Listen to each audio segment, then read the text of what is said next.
The new RE9 Requiem trailer was a little strange, but mostly good. Leon's gun has enough kickback to make the Tsar cannon blush. And amidst all the whack Porsche designer watch ads, this showcase showed actual gameplay and mechanics that are really exciting. So let's dive into the highlights. So first, a little bit on the structure of the game. It seems like we'll be playing as both Leon and Grace at different points in the same story, kind of weaving between the two as we go. And who knows, maybe they'll add the zapping system from the OG RE2 back in. Grace is going to be our horror protagonist, so we can expect a lot of tense gameplay in tight spaces with scarce ammo.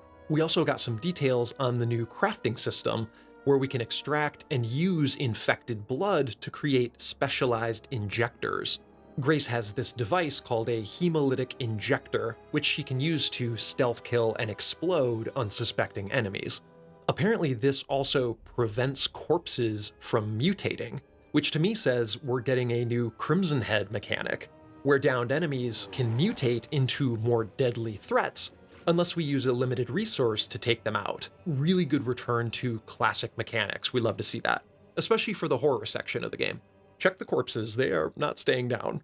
There's also this really interesting shot where Grace is fighting an infected and two different interaction prompts show up near him.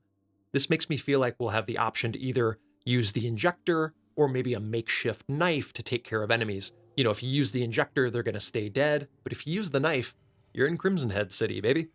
I love that they're giving us the freedom to strategize and choose the right resource for each moment. Very tactical, it makes the gameplay more interesting, right?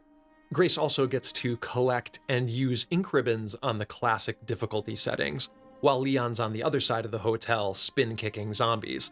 And that's a good segue to the man himself. Now, Leon is our action protagonist, and I feel like he's been taking notes from Devil May Cry's Dante, because some of these executions are straight out of an anime. Well, you wasted your days at parties. I studied the blade. Gotcha. So our favorite DSO agent retains his iconic high kicks and parrying skills from Remake 4, but these moves are a little more contextual now. So for example, if you melee an infected near a certain object, he'll kind of like smash them into it as part of the animation.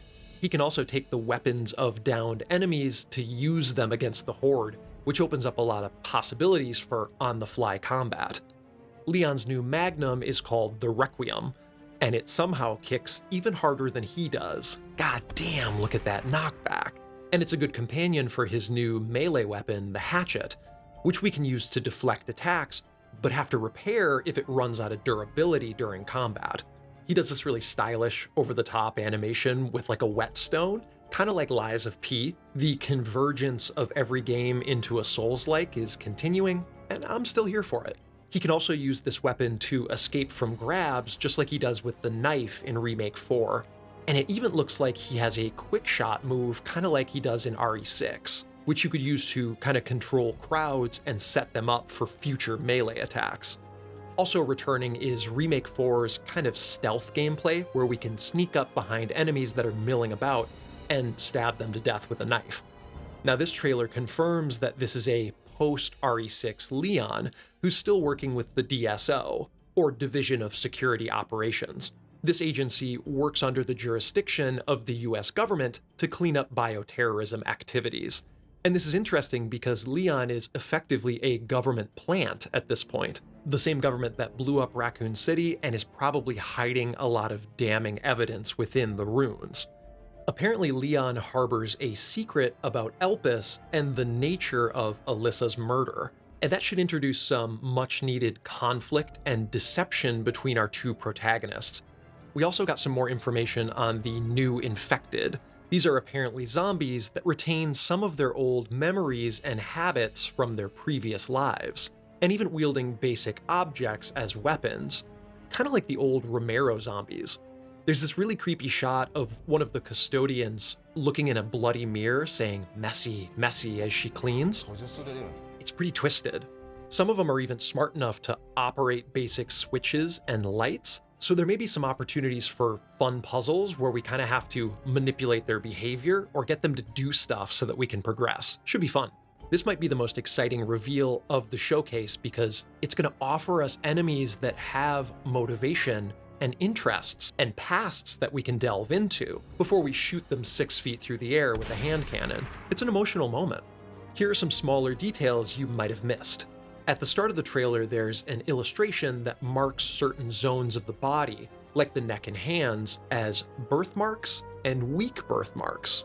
This lines up with Leon's covered hands and his necrotic neck hickey, implying he's probably infected with this game's signature virus. Again, for the third time. After this, we see some newspaper articles, first on the reconstruction efforts related to the ruins of Raccoon. I think this is kind of a cover piece to explain away any deaths that might have happened in the city. Definitely reads better than just being honest and saying government employees sawed in half by zombies. Next is an article on the destroyed RPD building, talking about how the officers within were wiped out by the cannibal virus, and how the US government boldly and nobly swooped in to bomb their own citizens. Real patriotic stuff. In this shot, we learn that the US government has been keeping the ruins of Raccoon City on lockdown since the outbreak first occurred in 1998, and they have plans to extend this deadline out for the foreseeable future. This lockdown is probably an effort to keep people in the press and public away from the city while they continue to destroy evidence and shoot weird mutants with sniper rifles. We also get a new camera shot of the missile crater when it struck Raccoon City, so all of us lore hunters immediately lean forward and point at the screen. Again, there's that river channel on the left, and kind of south of the blast is the main city, so I'm gonna keep my guess that this struck in kind of the northeastern part of the town. I swear we're gonna solve this before the game comes out. We just need like 3 more camera angles. Also pictured are a few exclusive skins in the deluxe edition, fan service, and posture problems. They're also hiding some story lore behind the deluxe edition, which sucks, but at least we won't have to buy a $2,000 designer watch to read them, hopefully. I can't say no to you. Okay, let's do one more. Gideon has this cool little model of the care center building set up in one of the hallways. And this is just like the miniature of the RPD that's set up in Chief Iron's secret office. There's something about psychopaths in this series and their obsession with their little buildings. They should really just run a game of Warhammer like the rest of us. Irons plays Slaanesh, obviously, and I feel like Gideon is probably a gene stealer guy. The resemblance is uncanny. He's got to root for them.